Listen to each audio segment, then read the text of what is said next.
I'm really excited to introduce one of my really good friends, Tony Acosta. And I want to explain to you guys a little bit about Tony Acosta. Can you let's switch to the other one? There we go. Tony Acosta is a real estate entrepreneur, TEDx organizer. It was really cool because we did an event with Tony about 2 weeks ago. It was amazing, so shout out to him because he organized the entire thing. He was really great with his team. He's a public speaker and CEO of 1% List, Wasatch Front. Tony and us, at TwentyU, we share the same passion of helping people reach their full potential. So ladies and gentlemen, I'm really excited to introduce Tony Acosta.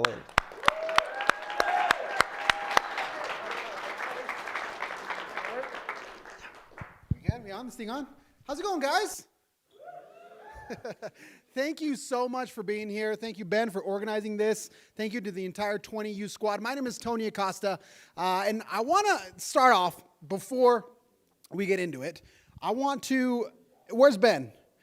Ben, 2 weeks ago, participated in TEDx. So I'm head organizer for TEDx TwentyU Drive, and so my job is to prep speakers for the biggest moment of their speaking career. People speak for decades, and they're working up to get to the TEDx stage. So can we give Ben a round of applause for making the TEDx stage?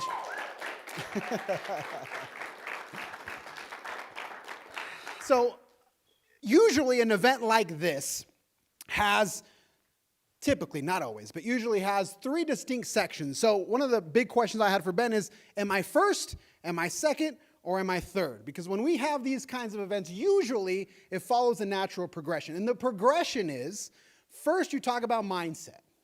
Second, you talk about money, making money, building success. And third, you talk about what happens after you make that money and it doesn't fulfill you. So I was excited when he said that I was going first because there were 3 potential presentations for tonight. So you guys get the prep one. You guys get the mindset one. And I love 20U because of the 2 words that always come up when you think 20U, when you go on social media. There are 2 key words. There's urgency and there's purpose. But in my opinion and in my experience, there's a few things that precede urgency and purpose. And that's what I'm going to talk about today. 3 concrete principles that have helped me start the process of thinking about urgency and purpose. So do I have a clicker? Can I steal that from you? So from all the things that I do up here, I want to focus on 2 of them. One of them is TEDx TwentyU Drive, and the second one is we hold a podcast. It's called the Male Mind Podcast. And so what we do is we talk about the male mind, and we talk about male mental health issues. And so I'm going to get a little bit into that because I fundamentally believe that before we talk about success and making money and doing all these things that we want to do, there's a couple of foundational principles that we need to understand first. So my direct goal with my contribution to this event is to just pose a couple of questions for all of you to take home. And these are questions that maybe you'll be able to answer right away, maybe not. But when you start to answer these 3 fundamental questions, now you're on your way. And the other speakers will talk a little bit about how they have been able to do that. So first of all, you got a clicker? There we go. Is gratitude. All right. So when I think about gratitude, I have a certain process that has worked for me. It doesn't work for everyone, but it's worked for me. And maybe it can work for some of you.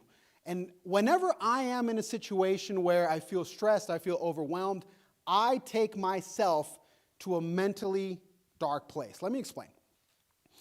When you take a step back and you look at the news, normal news, CNN, Fox, usually, do you see positivity or do you see negativity? It's mostly negative, right? Now, most people dismiss that out of hand. They say, I don't watch the news because the news is way too negative. Who resonates with that? Who here doesn't like to watch the news because you think it's too negative? There you go. Hands up all over the place. So while it is negative, the reality is that bad things happen every day. They just do. And when I talk about gratitude, I think about this. So this is my grandmother. And my grandmother passed away just about 4 weeks ago. Okay? And every single day, people pass away. And I, a month ago, 5 weeks ago, 6 weeks ago, could have visited my grandmother at any point in time, whenever I wanted to. She lives in Orem. She lives 5 minutes from my house. And I would tell my wife, hey, we have to go visit grandma. Let's go visit grandma. And I didn't. And now she's gone. And so the question that I want to pose to some of you is, who in your life have you not seen, reached out to, or talked to at all that you need to? Who's that person that, if they pass away, is going to make you feel even an inch of regret? And if that person, be it your parents, your grandparents, are still in your life, feel grateful. When I'm prepping speakers, when I'm training speakers, part of that process is to try to help them understand what their message is. So I'm having a conversation with a lady who wants to get on the TEDx stage. And she's trying to figure out what her message is, what her story is. There are a lot of different experiences that she might want to share, but she's not sure. But her story is remarkable because a year and a half ago, her 2.5-year-old daughter drowned in her bathtub. And she's telling me this story, and all I can think about is my son. And the pain that she must have not only felt in that moment, but that she must be feeling now. I can't imagine the pain. But the reality is that those kinds of things happen every day. And the fact that today, at least as of right now, it hasn't happened to me, the only thing I can feel is gratitude. Now, all of a sudden, the business deal that's not going so well, the petty argument with my wife, it just doesn't matter. All you can feel is gratitude. Now, it's not to say that the problems in life you're going to ignore, but it's all about perspective. At least for me, it's perspective. And it might seem dark, but again, it works for me.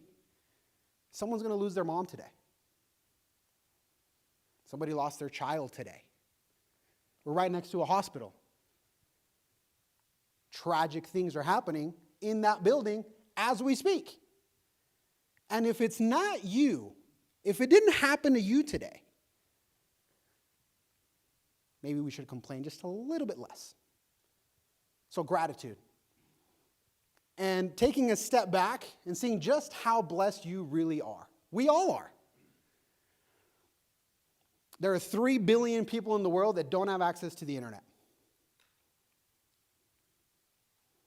40% of people in the world don't even have access to a toilet and plumbing and running water. There are over 20 million people in the U.S. that don't have access to clean drinking water. So it's those small things that really make a difference.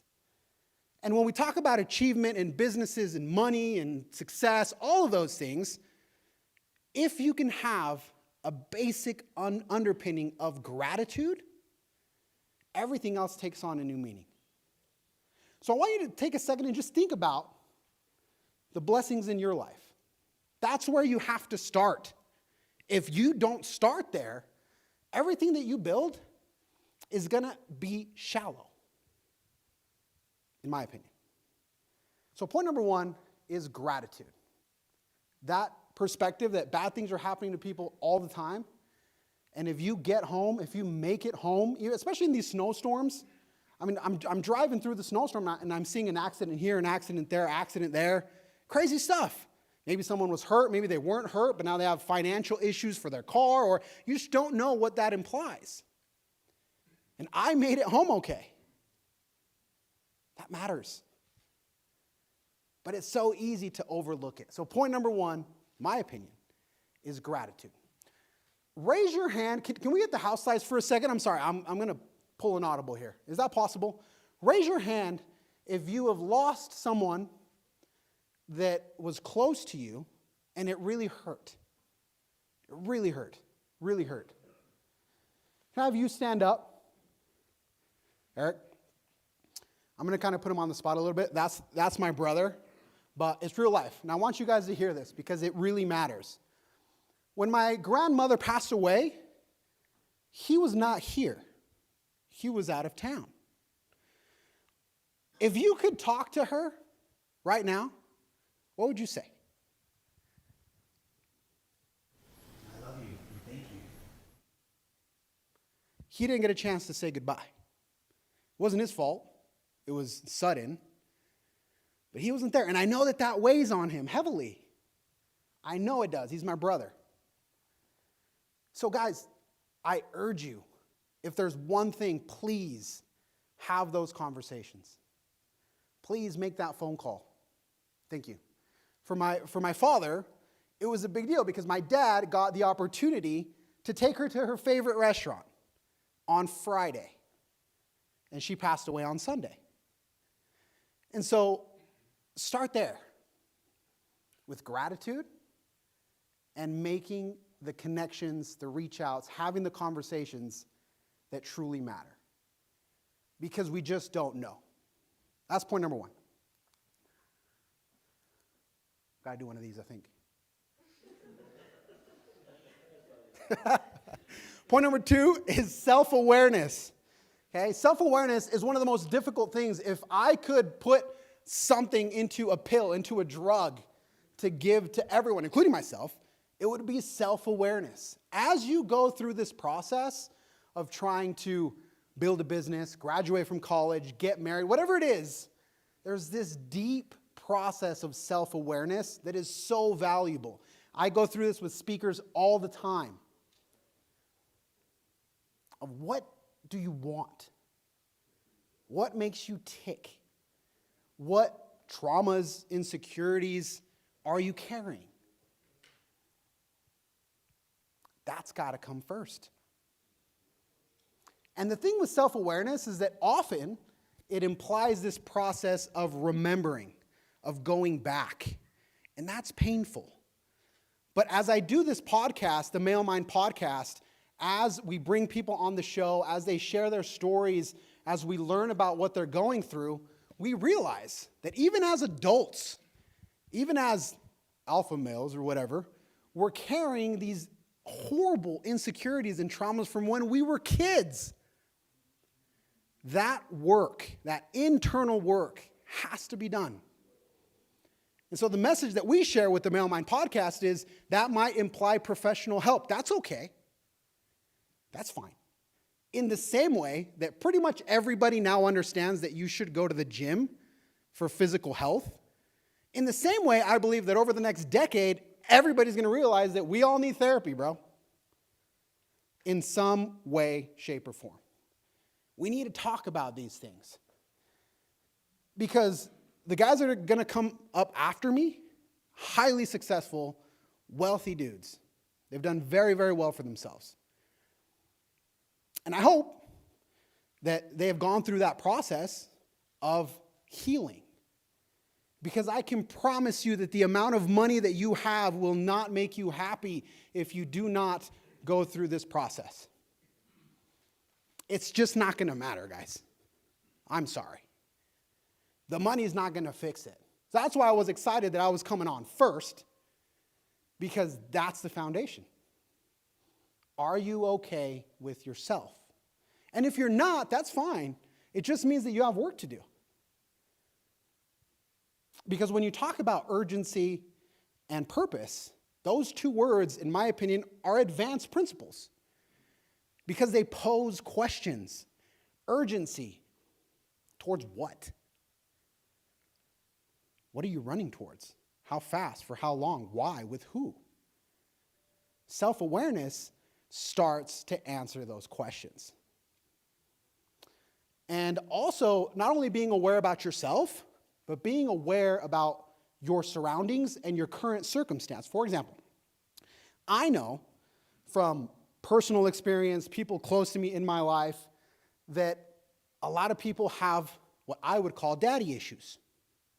A lot of people in my immediate family that have daddy issues for a lot of different reasons. And I know, going through this process, that people who are business owners like myself, I work a lot, guys. And so I know that the probability that my son might have daddy issues because I'm not around, or maybe I don't have time to give him as much attention as he might want, are high. I know that. So I need to try to take steps and do actions against that. And when I was on Instagram Live with Ben, I talked about that. I said, I don't know what issues my kid's going to have. For sure he's going to have some. He's human. I get it. My goal is that he doesn't have that issue. And I'm going to try as hard as I can for him not to have that issue. I may fail. I may very well fall flat on my face. But because I have seen the impact of daddy issues, I don't want that for my son. So I have to do things that will try, hopefully, to avoid that from happening. So, number one, with everything I do, running different companies, TEDx, podcasts, multiple podcasts, I'm now a kindergarten soccer coach. I have no time for that. A zero time. But it's now the most important title that I've got. Out of all those that are on the board, and they're really cool, Forbes, Forbes council member, TEDx, all that, great, that's awesome. I'm a kindergarten soccer coach. And I'm so excited because we better win a championship. We better win a championship. And that's going to be my favorite trophy of all time. But we got to do these things. So what's going on around you? Who do you have beef with? Who do you owe a conversation to? I often say on the podcast that, and I believe this, that we're all 3 to 7 difficult conversations away from a different level of happiness. So the question becomes, why don't we have these conversations? Self-awareness, it hurts, I get it. So if there's one thing that you can do to put yourself, in my opinion, in a different realm of happiness, is to have those conversations. So I want you to think of a person. Think of one person right now that you need to have a conversation with. It could be mom, dad, brother, sister, spouse. I don't know.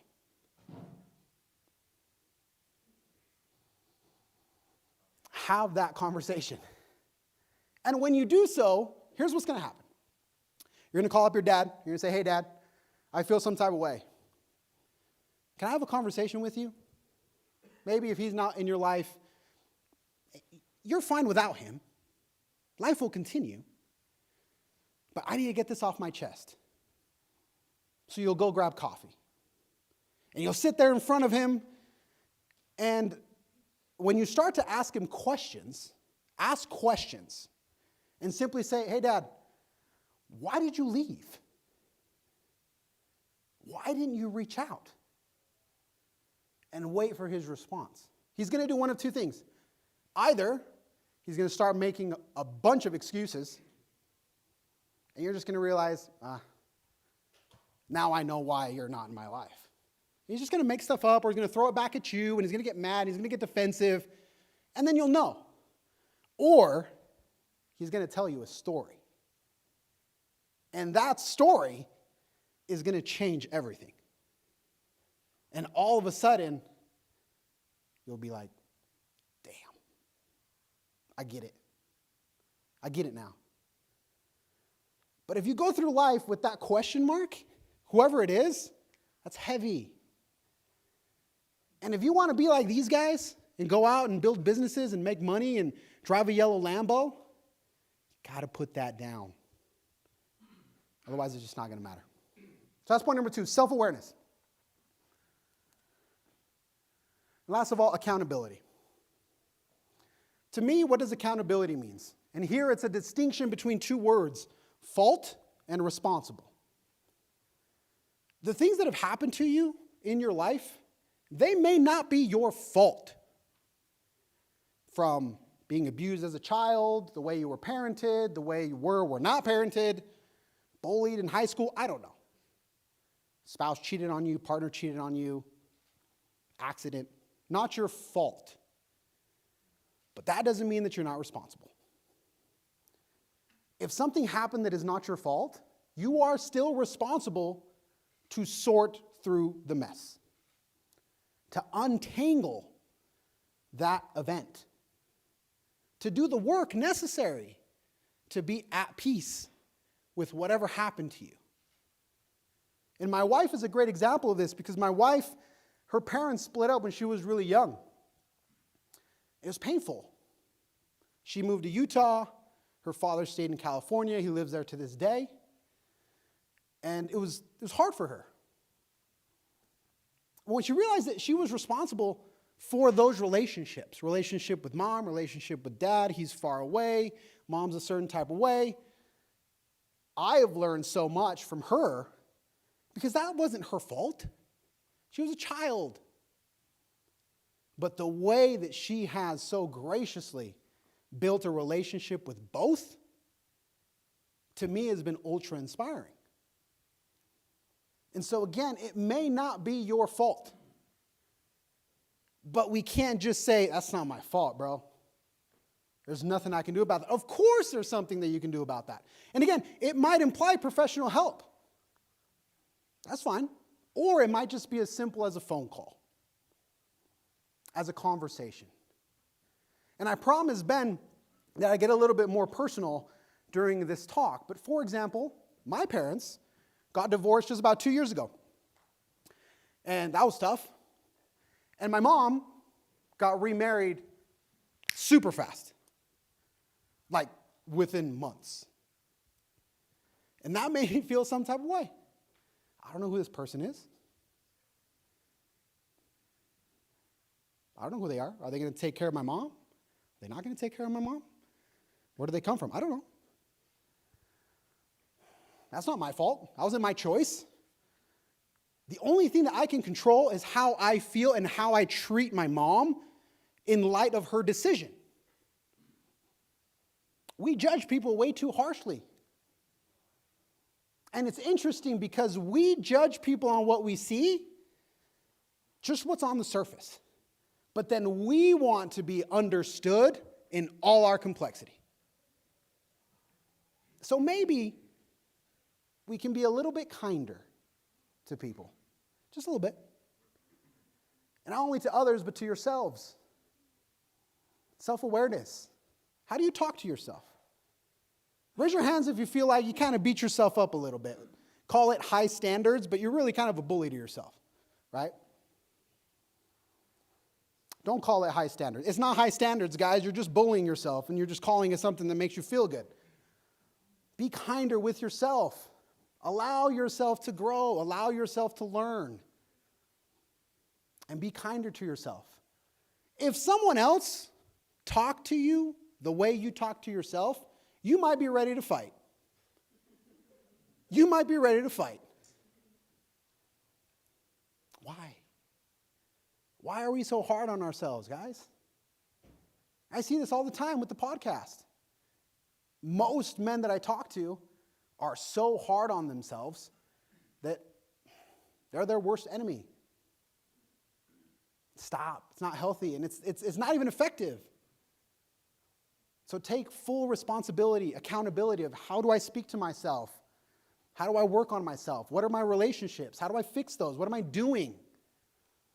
And when you're making decisions, a lot of people here are on the younger side. So making decisions, what degree should I pursue? My partner, where do I live? Do I stay at home? Do I move out? Take responsibility for your decisions. At least that's something that has helped me. If you make a decision, fine, make your decision, that's fine. But we got to be willing to live with those consequences.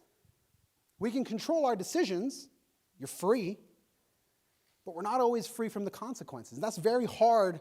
That was very hard for me to grasp. I want to control my decisions, but I also want to control the consequences. And when the consequence of the decision is not what I think it should be, now I feel some type of way. That make sense? There we go. Who's that? Look at you. There you go. Thank you. Thank you, brother. And I'll leave with this. All of that, gratitude, accountability, self-awareness brings me to urgency. This chart is a chart of if somebody were to live 90 years, these are the weeks at my age. I'm a third of the way done. Who here's like halfway? You got any OGs in here? No? You guys are like higher on the board? There we go, right? Okay. He's like, God damn. Yo, time's a ticking. The clock's ticking. That's all you got. And that's if you live to 90. The actual age expectancy is 77. So that's like, eh. So that's all I want to pose for you guys today. You got kids, not going to be around that long. You have parents, older, they're not going to be around that long.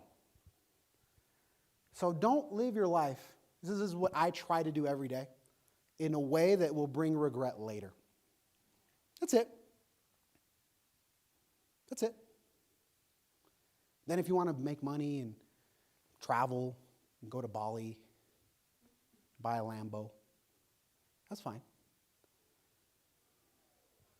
But try really hard to live your life in a way that minimizes regret.